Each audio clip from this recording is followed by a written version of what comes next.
풍부하고 서사적이고 코믹하며 환상적이면서 현실적이다. 모든 좋은 이야기와 마찬가지로 이 이야기는 인간 경험에 대한 더 깊은 의미를 전달한다. 파이낸셜 타임즈에서 추천하는 이 책은 소담 출판사의 2부의 새 딸입니다. 작가 엘리프 샤팍 지음, 옴기니, 오은경 옴김.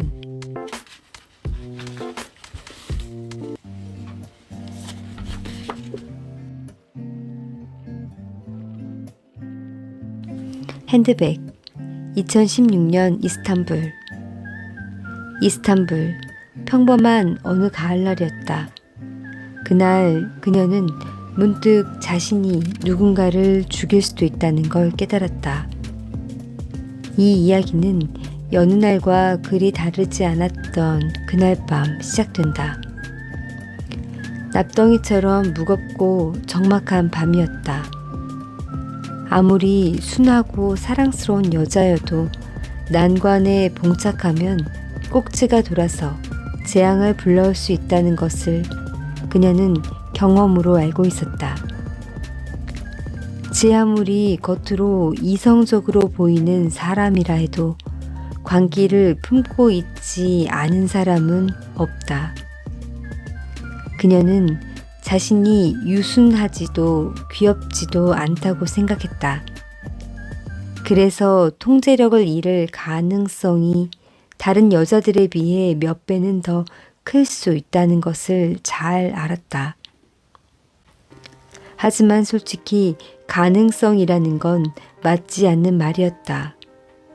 한때 이슬람 세계에서 가장 서구화되고 민주적이며 세속주의 국가의 모델이 될 것이라고 여겨졌던 튀르키예도 결국엔 가능성을 보여주지 못한 나라가 되지 않았던가. 어쩌면 그녀도 말 그대로 통제력 상실이라는 가능성을 분출하지 못한 채 속으로 삭히며 살고 있었는지도 모른다. 다행히도 그녀의 인생은 다시 말하면 누군가에겐 운명이라 일컬어지며 코란에서 모든 과거와 미래가 이미 정해져 있다고 하는 그것 말이다. 그녀가 저지를 뻔한 중대한 실수들로부터 그녀 자신을 보호해 주었다.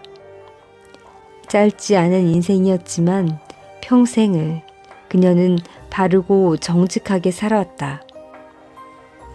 어쩌다 한번 내뱉은 험담과 다른 사람을 행복하게 해주려고 했던 선의의 거짓말을 제외하면 누구에게도 해가 되는 짓을 한 번도 한 적이 없다고 그녀는 스스로 생각했다. 험담이 종교적으로 죄가 아니라면 남에게 해를 끼치지 않고 살았다는 것도 사실이다. 하지만 그 정도쯤은 누구나 그렇지 않나? 별거 아닌 험담 한마디도 정말로 심각한 죄가 된다면 아마도 지옥 구덩이는 입구부터 미어 터질 것이다. 그래서 그녀는 안심하고 있었다. 사실 그녀의 근본적인 고민은 인간에 대한 것이라기보단 신에 관한 것이었다. 그녀가 굳이 따지고 묻는 대상 역시 전부 신이었다. 신이 쉽게 노하고 요구하는 게 많다고 해도 절대로 스스로 상처를 받거나 남에게 상처를 주는 법은 없다는 건 다행이었다. 이따금 그녀는 자신에게 질문하곤 했다. 사람들이 좋은 사람이라고 하는 사람은 어떤 사람일까?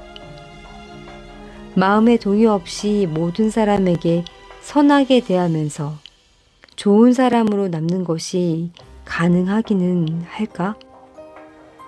알고 그랬든 모르고 그랬든 가장 존엄해 보이는 사람도 나쁜 짓을 할 때가 있지 않은가? 나즈페리 날반트 오올로.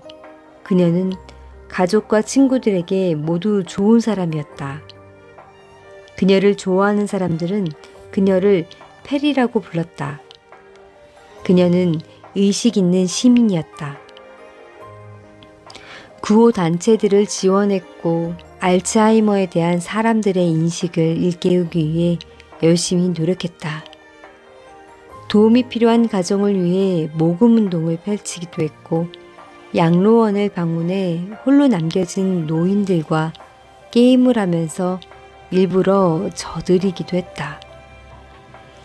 이스탄불의 길고양이를 먹이려고 가방에 사료를 넣고 다니는가 하면 때론 자기 돈을 들여 중성화 수술을 시켜주기도 했다. 자녀들이 학교 생활도 잘 챙겼고 남편의 회사 사장과 동료들을 초대해 성대하게 음식을 대접하기도 했다. 라마단 기간은 보통은 시작과 끝 무렵이지만 금식도 했다. 라마단 중간은 몰래 금식을 어기기도 했지만 매년 희생절엔 축원을 받아 머리에 해나가 표시된 양을 잡아 알라께 바쳤다. 길에 침을 뱉거나 공원을 더럽히고 슈퍼마켓에서 새치기를 하는 사람을 볼 때면 그녀는 늘 마음속으로 그들을 나무랐다. 어떤 경우엔 참다 앞에서 대놓고 비난하기도 했다.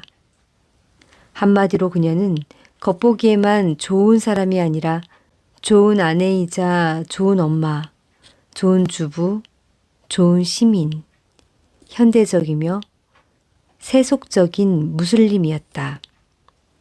이 나라가 겪는 격동적인 혼란은 결국 전부 그녀의 삶에도 녹아 있었다. 그녀의 삶과 과거, 다시 말하면 페리의 인생 이야기는 결국 튀르키예의 역사였다. 페리가 느끼는 혼란은 튀르키예라는 나라가 겪는 국가적 혼돈과 그리 다르지 않았다. 시간은 솜씨가 좋은 재봉사처럼 페리의 인생을 감싸고 있는 두 개의 천을 하나로 봉합해버렸다. 그녀에 대한 주변 사람들의 생각이 자기 자신에 대한 본인의 생각이 바로 그 두 개의 천이었다. 사람들이 보는 그녀의 이미지와 그녀 스스로 느끼는 자아인식은 거의 완벽하게 일치했다. 그렇다 보니 이젠 페리도 자기 인생의 어디까지가 다른 사람들의 기대치고 어디까지가 자신의 기대치인지 알 수 없게 되고 말았다. 가끔 그녀는 비누 거품을 담은 양동이를 들고 밖으로 나가 거리, 광장, 관공서 할 것 없이 사정없이 뿌려대고 싶었다. 이왕이면 국회에서 싸움질하는 인간들, 내친 김에 그놈들의 사악한 혓바닥까지 씻어내고 싶었다. 싹싹 씻어버리고 싶은 더러운 때와 오물은 물론이고 바로잡고 싶은 잘못들이 얼마나 많은 건지 페리는 자신을 제외한 나머지 세상을 무자비하게 질책해댔지만 사실 가장 커다란 대바늘은 숨겨두고 있었다. 사실 그녀는 끝없이 자신을 검열했다. 스스로에게 엄격한 여자였다. 그래서였을 것이다. 바로 그런 이유로 아쉬울 것 하나 없이 존중받으며 살던 만 35살 여자가 여느 날과 다르지 않은 어느 평범한 날에 예상치 못했던 영혼의 공백과 마주하게 되었는지도 모른다. 한참이 지나고 나서야 이 모든 건 교통체증 때문이었어 라고 변명처럼 둘러댈 것이다. 이 거대한 도시는 어마어마한 공사 현장으로 변해가고 있었다. 이스탄불에선 무계획적인 개발과 도시 팽창이 끝없이 계속되었다. 그녀가 가장 사랑하는 이 도시는 소화 가능한 양의 모이를 한참 초과해서 섭취한 것도 알지 못하고 여전히 주위에 먹을 것을 찾아 두리번거리는 배불뚝이 금붕어를 연상시켰다.